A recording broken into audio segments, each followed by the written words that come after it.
Hello, മനസ്സിലുള്ളത് എഴുതി വെച്ചാൽ എന്ത് സംഭവിക്കും? എന്നാൽ അത് തന്നെ നമുക്കിന്ന് ചെയ്ത് നോക്കാം.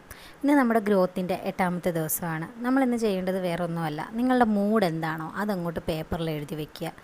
ജസ്റ്റ് എഴുതി വെക്കുക. സങ്കടമാണോ, സന്തോഷമാണോ, ടെൻഷനാണോ, അതോ പ്രത്യേകിച്ച് ഒരു മൂഡും ഇല്ല, കാം ആൻഡ് ക്വയറ്റായിട്ടുള്ള മൂഡാണോ, എന്ത് മൂഡാണ് നിങ്ങൾക്കിന്ന്, അല്ലെങ്കിൽ എന്താണ് നിങ്ങളുടെ മനസ്സിലിപ്പോൾ ഉള്ള ഒരു ചിന്ത എന്ന് നിങ്ങൾ എഴുതുക. ചിലപ്പോൾ ടെൻഷനായിരിക്കും, ചിലപ്പോൾ സങ്കടമായിരിക്കും, എന്ത് ആണെങ്കിലും നിങ്ങൾ അതൊരു പേപ്പറിൽ എഴുതുക. ഈ എഴുതുന്ന കൊണ്ടുള്ള ഗുണം എന്താണെന്ന് നിങ്ങൾക്ക് ഈ ശരിക്കും ജേണൽ എഴുതുന്ന ആളാണ് നിങ്ങളെങ്കിൽ നിങ്ങൾക്കത് മനസ്സിലാകും. കാരണം നമ്മളിപ്പം ഒത്തിരി സങ്കടപ്പെട്ടിങ്ങനെ ഇരിക്കുക, അപ്പോൾ ഇങ്ങനെ എഴുതി എഴുതി എഴുതി എഴുതി എഴുതി കുറേ ആ സങ്കടങ്ങളെല്ലാം പേപ്പറിലേക്ക് പകർത്തുമ്പോൾ എന്താണെന്ന് വെച്ചാൽ നമ്മളൊരു ഫ്രണ്ടിനോട് പറഞ്ഞതുപോലെ നമ്മളുടെ ആ സങ്കടം എല്ലാം അങ്ങ് മാറിപ്പോവും. നിങ്ങൾ പരീക്ഷിച്ചിട്ടില്ലെങ്കിൽ ചെയ്ത് നോക്കിയാൽ മതി. അതുപോലെ സന്തോഷം നമ്മൾ എഴുതുകയാണെങ്കിൽ അത് വീണ്ടും നമുക്ക് ആ സന്തോഷം നമുക്ക് തിരിച്ചു കിട്ടും. നമ്മൾ പറഞ്ഞിട്ടില്ലേ, നമുക്ക് എന്താണോ നമുക്ക് തിരികെ വരേണ്ടത് അത് മാത്രം നമ്മൾ അക്സെപ്റ്റ് ചെയ്താൽ മതി.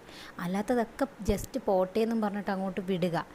നമുക്കൊരു പ്രോബ്ലം ഉണ്ടായി കഴിയുമ്പോൾ എന്താണ്, നമ്മൾ ആ പ്രോബ്ലത്തെക്കുറിച്ച് ആലോചിച്ച് കുത്തിയിരിക്കാതെ, അല്ലെങ്കിൽ വരുന്നിടത്ത് വെച്ച് കാണാം എന്നും പറഞ്ഞിരുന്നിട്ട് ഒരു കാര്യവും ഇല്ല.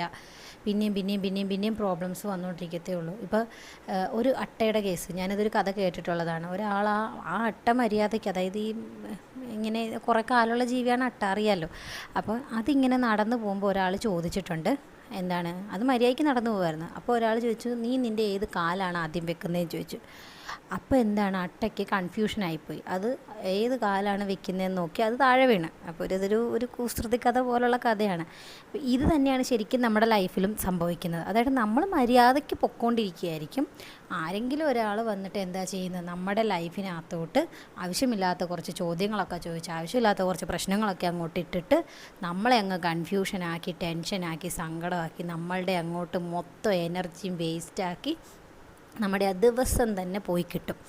ജസ്റ്റ് ഡോണ്ട് കെയർ എന്നേ എനിക്ക് പറയാനുള്ളൂ. അതായത് പറയുന്നവർ അവിടെ കിടന്ന് പറയട്ടെ, സൈലൻ്റായിട്ട് എങ്ങനെയാണ് വിജയിക്കുക എന്നുള്ളതാണ് നമ്മൾ നോക്കേണ്ടത്.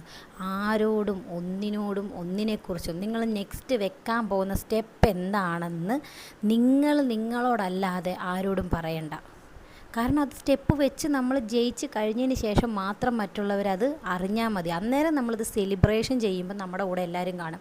നമ്മൾ എന്തെങ്കിലും ചെയ്യാൻ പോകുമ്പോഴത്തേക്ക് എന്തുവാ, അയ്യോ നിന്നെക്കൊണ്ട് അതൊന്നും പറ്റത്തില്ല, അല്ലെങ്കിൽ നിനക്കതൊന്നും സാധിക്കത്തില്ല, ഇങ്ങനെ പറഞ്ഞ് നമ്മുടെ കുടുംബത്താരും ഇങ്ങനെയൊന്നും ചെയ്തിട്ടില്ല എന്നും പറഞ്ഞ് നമ്മളെ നെഗറ്റീവ് എനർജിയിലേക്ക് മാറ്റും. അപ്പോൾ ഇത്രയും ഉള്ളത് കൊണ്ട് ഇത്രയും പറയാൻ പറ്റത്തുള്ളൂ കേട്ടോ. അടുത്ത വീഡിയോയിൽ ഞാൻ ബാക്കി പറയാം കേട്ടോ. അപ്പോൾ എല്ലാവരും സബ്സ്ക്രൈബ് ചെയ്യണേ.